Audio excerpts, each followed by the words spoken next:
চলো আজকে একটু তাইওয়ানিজ চিকেন টেস্ট করে আসা যাক। আর সেটা করতে চলে গেলাম জামিচিতে, কারণ এখানে তুমি পেয়ে যাচ্ছ লিটল তাইওয়ানের মজাদার কিছু আইটেম। ডাবল এক্সেল তাইওয়ানিজ চিকেনের জন্য পাবে 3টা flavour option, hot and spicy, lemon and herbs এবং সল্ট অ্যান্ড পেপার। স্পাইস লেভেলটা তুমি তোমার পছন্দ মতো পিক করতে পারবে। এখন কথা হচ্ছে তাইওয়ানিজ চিকেনটা কি। সো বেসিক্যালি এটা বোনলেস চিকেন ব্রেস্ট, যেটাকে গণপিটুনি দিয়ে একদম ফ্ল্যাট করে ফেলা হয় এবং স্পাইসেস আর থিন লেয়ার ক্রাম দিয়ে ভাজা হয়। আমরা নিই একটা লেমন হার্ব ডাবল এক্সেল, যেখানে ফ্লেভারটা স্ট্রং ভাবে পাওয়া যাচ্ছিল, আর একটা double XL hot and spicy flavour. Spice লেভেলটা রেগুলার নেই, যেটা স্পাইস নামের কলঙ্ক। তুমি যদি আমার মতো ঝালখোর হয়ে থাকো তাহলে স্পাইস লেভেলটা বাড়িয়ে নিও প্লিজ। চিকেনটা ছিল crispy, flavourful and well cooked. আর এই যে এই পটেটো ব্যাচটা, এটা একটা মাস্ট ট্রাই। এই মশলাগুলো দেখতে যত মজা পাচ্ছ, ট্রাস্ট মি খেতে আরো মজা ছিল।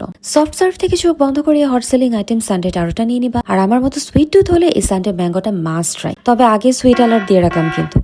আইসক্রিম তোলার স্ট্রাগল দেখে একদম হাসার কোনো কারণে, কারণ আমার আরেক হাতে ফোন ধরা ছিল। এত কিছুর পরও আড্ডা না জমলে এবং পকেটে টাকা থাকলে নিয়ে নিতে পারো superior milk chocolate and mango chewy cheese. Surely আড্ডা জমে যাবে। বাই দ্য ওয়ে, আমরা গিয়েছিলাম বনানী ব্রাঞ্চে। ডেকোরেশন আছে মোটামুটি, লাইটিং ব্রাইট আছে, তবে ছবি তোলার জন্য হাই হোপস নিয়ে এসো না। এই তো অনেক কিছু বলে ফেললাম, এবার বাই।